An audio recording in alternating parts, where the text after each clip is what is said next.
আল্লাহ সুবহানাহু ওয়া তাআলা পবিত্র কুরআনুল কারীমের মধ্যে বলেন ওয়া মাইয়াশু আন যিকরির রহমান নুকাইদ লাহু শাইতানান ফাহুয়া লাহু করিন।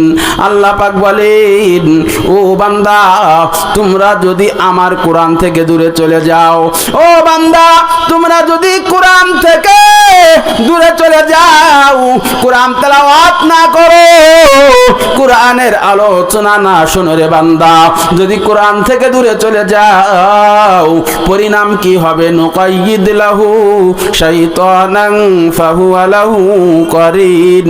আল্লাহ পাক বলেন তাহলে আমি তোমাদের পিছনে শয়তান নিয়োজিত করে দেব, তোমাদের রাহবার তোমাদের নেতা শয়তান হয়ে যাবে। কন্না নাউজুবিল্লাহ।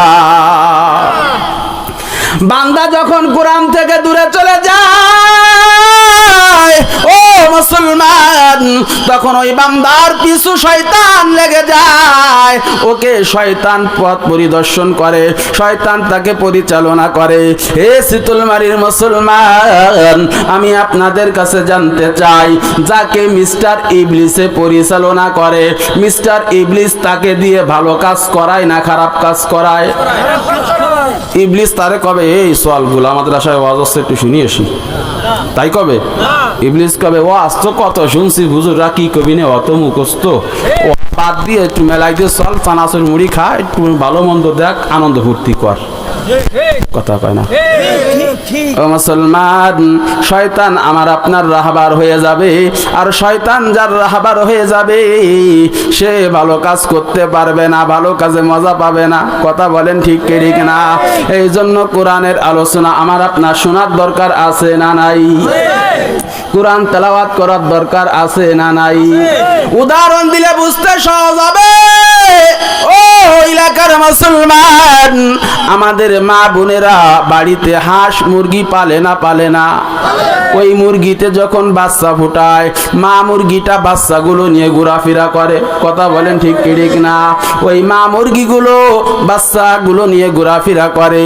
যদি কখনো কোনো বন বিড়াল অথবা কুকুর অথবা সিল ওই বাচ্চার প্রতি আক্রমণ করে, মা মুরগি তার জীবনকে বাজি রেখে তাদের সঙ্গে মোকাবেলা করে না করে না?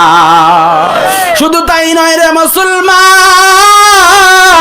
আপনি নিজে মুরগি কিনছেন টাকা দিয়া, আপনি মুরগি পালেন, মুরগিকে খাবার দেন, আপনিও যদি তার বাচ্চার কাছে যান দেখবেন অনেক সময় মা মুরগিটা মালিকরে পর্যন্ত আক্রমণ করে। করে না করে না? ও মুসলমান, আর যেই বাচ্চাটা তার মায়ের কাছ থেকে দূরে চলে যায়, তার মায়ের কাছ থেকে দূরে চলে যায়, আমি আপনাদের কাছে জানতে চাই ওই বাচ্চা কি এই জমিনে এই পৃথিবীতে থাকে না কোনো কুকুর বা বন বিড়ালের ফেটে যায়? বিড়ালের ফেটে যাবে না? কি দুনিয়ায় থাকবে? না না। ও মুসলমান, আমি আপনি যদি কোরআনের ছায়া তলে থাকি, আমি আপনি যদি কোরআন তেলাওয়াত করি, আমি আপনি যদি কোরআনকে সামনে রেখে আমার আপনার জীবন পরিচালনা করি, তাহলে মিস্টার ইবলিস নামক চোর আমার আপনার ঈমান নামক বাচ্চা চুরি করতে পারবে না। কথা বলেন ঠিক ঠিক না? আর যখনই কোরআন থেকে আমি আপনি দূরে চলে যাইব ও মুসলমান, আমার অজান্তে এই ইবলিস নামক চোর আমার আপনার ঈমান নামক বাচ্চাটা কখন সৌমারে নিয়ে যাবে আমি নিজেই ঠিক পাবো না। শুধু এই জন্য আল্লাহ পাক রব্বুল আলামিন ওই আয়াতের পরের আয়াতে বলেন ওয়া ইন্নাহুম লা ইয়াসুদ্দুনাহুম আনিস সাবিলি ওয়া ইয়াহসাবুনা আন্নাহুম মুহতাদুন। আল্লাহ পাক রব্বুল আলামিন বলেন আর মিস্টার ইবলিস যার রাহবার হয়ে যাবে, মিস্টার ইবলিস যার পথ পরিদর্শন হয়ে যাবে, ইবলিস তাকে দিয়া গুনার কাজ করাবে, তাকে দিয়ে অন্যায় অত্যাচার অবিচার জুলুম নির্যাতন করাইবে। করানোর পর ইবলিস ওই অন্যায় কাজগুলো তার সামনে ন্যায় হিসেবে শো করবে, পেশ করবে। কন্না নাউজুবিল্লাহ। আমি আগে বুঝতাম না, মাঝে মধ্যে দেখতাম চায়ের দোকানে পাক্কা ইমানদারের দেখা যায়। চার দোকানে কি দেখা যায়? খালি ইমানদার না কাকা, পাক্কা ইমানদার, 100-এ 100। নামাজ নাই, রোজা নাই, জিকির নাই, টুপি নাই, দাড়ি নাই, কিছু বলতে কিছু নাই। হুজুর নামাজ পড়ি না কি হয়েছে, রোজা রাখি না কি হয়েছে, ইমানটা আমার বড় মজবুত আছে। আমি ওই মোল্লা মৌলগীর মতো আকামও করি না আর নামাজও ঠুই না। কথা কয় না, কথা কয় না, আছে না নাই? এই এলাকার মানুষ সব ভালো, আমাদের এলাকায় কিছু কিছু যেমন পাক্কা ইমানদার আছে। আমি আগে চিন্তা করতাম কি রে, এরা নামাজ পড়ে না, রোজা রাখে না, এরপরও অনুতপ্ত হয় না, এরপরও নিজেকে ভুল স্বীকার করে না, এরা সঠিক দাবি করে। কারণ কি? যেই দিন এই আয়াত পড়লাম সেই দিন বুঝলাম কারণ কোহানে গেছে। শয়তান তাকে দিয়ে অন্যায় অত্যাচার করায় আর করে, দূর মিয়া তুমি যা করতেছ ওইটাই সঠিক, এমনি নামাজ কালাম পড়ার দরকার, রোজার হাত দরকার, হজ করার দরকার, দাড়ির হাত দরকার, এগুলো দরকার ছিল, কিন্তু করো নাই, তাতে বাড়ি একটা অসুবিধা নাই, তোমার ইমানটা তো মজবুত আছে। কথা কয় না, কথা কয় না। এই কথাগুলো কে শিখায় তাকে? কথা কন, কে শিখায়? কার কথা? আল্লাহ তাআলার কথা। আল্লাহ পাক বলেন, ওয়া ইন্নাহুম লা ইয়াসুদ্দুনাহুম আনিস সাবিলি ওয়া ইয়াহসাবুনা আন্নাহুম মুহতাদুন। আল্লাহ পাক রব্বুল আলামিন বলে, বান্দারে এই কোরআন থেকে দূরে চলে গেলে তোমার রাহবার মিস্টার ইবলিস হয়ে যাবে, আর ইবলিস তোমাকে দিয়ে গুনার কাজ করাইবে, তোমাকে দিয়ে জাহান্নামের দিকে নিয়ে যাবে। আবার তোমাকে বলবে না না এই রাস্তা জাহান্নামের না, বরং এটাই জান্নাতের রাস্তা। এই জন্য কোরআন থেকে যদি দূরে থাকি লস কার? কথা বলেন কার? কোরআনের আলোচনা যদি না শুনি, কোরআনকে যদি মোহাব্বত না করি, ও মুসলমান আমার আপনার লস। আর যদি কোরআন অনুযায়ী আমার আপনার জীবনকে পরিচালনা করি, আমার আপনার লাভ। আল্লাহর কোনো লাভেরও অংশ নাই, কোনো লসেরও অংশ নাই। কথা বলেন ঠিক কি ঠিক না? আমরা কোরআনকে ভালোবাসি, কোরআনকে সম্মান করি, ভক্তি করি। কোন সময় বেকায়দায় পড়িয়ে গেছে, এমন বেদি হইছে কোনো ওষুধই কুলোয় না, তখন যাই হুজুরির কাছে, ও হুজুর একটু কোরআন শরীফ পড়িয়ে ফুফা দেন দি, একটু তাবিজ কুবিজ দেন। কথা কয় না, কথা কয় না।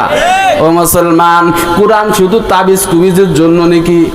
হ্যাঁ, আল্লাহ সুবহানাহু ওয়া তাআলা বলেন, কিতাবুন আনজালনাহু ইলাইকা লিতুখরিজান নাসা মিনাজ যুলুমাতি ইলান নূর। একটু বলেন না আল্লাহু আকবার। আল্লাহ সুবহানাহু ওয়া তাআলা বলেন, দুনিয়ার বান্দা বান্দিরা, আমি আল্লাহ তাআলা এই কোরআন নাযিল করেছি কেন? এই কোরআন মানুষকে অন্ধকার থেকে আলোর দিকে নিয়ে আসবে। এই কোরআন মানুষকে জাহান্নামের রাস্তা থেকে ফিরায়া জান্নাতের রাস্তায় নিয়ে আসবে।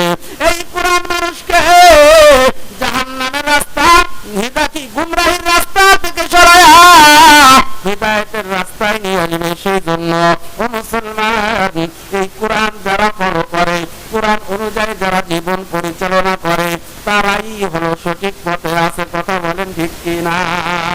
কিন্তু আমরা এই কোরআন শুনতেও রাজি না, আর কোরআন অনুযায়ী নিজের জীবনকেও পরিচালনা করতে রাজি না, আবার নিজেকে দাবি করি ইমানদার। কথা বলেন ঠিক কি না?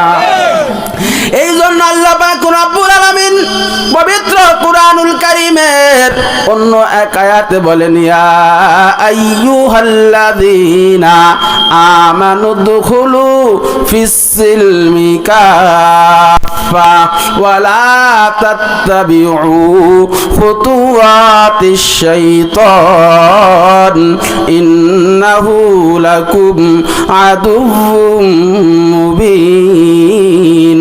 আল্লাহ পাক বলেন, হে ঈমানদার গণেরা, তোমরা যারা পড়েছো লা ইলাহা ইল্লাল্লাহ ইল্লাল্লাহু মুহাম্মাদুর রাসূলুল্লাহ সাল্লাল্লাহু আলাইহি ওয়াসাল্লাম। তোমরা যারা এই কালেমা গ্রহণ করেছো, ঈমান এনেছো, হে ঈমানদারগণেরা, তোমরা ইসলামের মধ্যে প্রবেশ করো পরিপূর্ণ 16 আনা। ইসলামের মধ্যে প্রবেশ করতে হবে কি 16 আনা? কিন্তু আমরা কি 16 আনা প্রবেশ করি? না না, আমরা ইসলামের মধ্যে কেউ 4 আনা, কেউ 8 আনা, কেউ আরো কম, এরকম ইসলামে প্রবেশ করি। কথা বলেন ঠিক কি না? আরে না না, ইসলামের মধ্যে যদি প্রবেশ করতে হয় তাহলে তোমাদের পরিপূর্ণ ইসলামে প্রবেশ করতে হবে। ও বান্দা, তোমার ব্যক্তিগত জীবন, তোমার সামাজিক জীবন, তোমার রাষ্ট্রীয় জীবন, তোমার আন্তর্জাতিক জীবন, প্রত্যেকটা ক্ষেত্রে তুমি কোনভাবে কি করবা না করবা, এই সব গাইডলাইন তুমি কোরআন থেকে নিবা। ও মুসলমান, কিন্তু আমরা বর্তমান ইসলামকে ভাগ করে ফেলাইছি। ইসলামকে কি করছি? ভাগ করছি। কেমন ভাগ করছি? আমরা যারা পাবলিক আছি, এই পাবলিক শুধু জুমার নামাজ, রোজার দিনে ইফতার নিয়ে প্লেট নিয়ে বাড়ি, শুক্রবারে জিলাপি নিয়ে মারামারি, আর কুরবানি দিতে বড় বড় গরু কিনে কুরবানি দেওয়া, এইগুলো আমরা পাবলিক যারা আছি আমরা রাখছি। আর নামাজ পড়া, রোজা রাখা, লম্বা দাড়ি রাখা, টুপি মাথায় দেওয়া, লম্বা জামা গায়ে দেওয়া, স্ত্রীকে পর্দায় রাখা, এইগুলো দিয়ে দিছি হুজুরকে। কথা না, এইগুলো হুজুরদের দিয়ে দিছে। আমাদের এরকম একটা ভাব যে আমি তো আর হুজুর না যে আমার বউ পর্দা করবে। কথা কয় না, হুজুর আমরা তো পাবলিক, আমাকে তো পর্দা লাগে না, ঝামেলা নাই। আছে না নাই? মানে তাদের একটা ধারণা চিন্তা এমন যে যারা হুজুর এদের স্ত্রীকে পর্দা করানো ফরজ, আর আমরা যারা পাবলিক আছি আমাকে এটা একবারে ছাড়িয়ে দিয়েছে। আসলে কি বিষয়টা এমন না? হুজুরির স্ত্রীকে পর্দা করা যেমন ফরজ, আমার স্ত্রীকেও পর্দা করানো কথা কয় না। কিন্তু আমরা এগুলো মনে করি না না, আমি পাবলিক, আমার স্ত্রীর পর্দা লাগবে না, আমি পাবলিক, আমার মেয়ের পর্দা লাগবে না, আমি পাবলিক, আমার মার পর্দা লাগবে না। হে মুসলমান, আপনি আলেম না আপনি পাবলিক দেখার বিষয় না, দেখার বিষয় হলো আপনি মুসলমান কিনা। কথা বলেন ঠিক কিনা? এই দাড়ি শুধু হুজুররা রাখবে, পাবলিক রাখবে না, বিষয়টা কি এমন নাকি? না না, টুপি, আপনি তো হুজুর না, আমাকে টুপি লাগে না। কয় না? ও মুসলমান, এই টুপি দাড়ি এগুলো শুধু হুজুরদের না, এগুলো জন্য। কথা বলেন ঠিক না? ও মুসলমান, শুধু নামাজ পড়ার নাম ইসলাম না, শুধু মাহে রমজান মাসে রোজা রাখার নাম ইসলাম না, শুধু কুরবানির সময় লাখ লাখ টাকা দিয়ে গরু কুরবানি দেওয়ার নাম ইসলাম না। আপনার মেয়েকে মুসলমানি দিয়েছেন, মুসলমান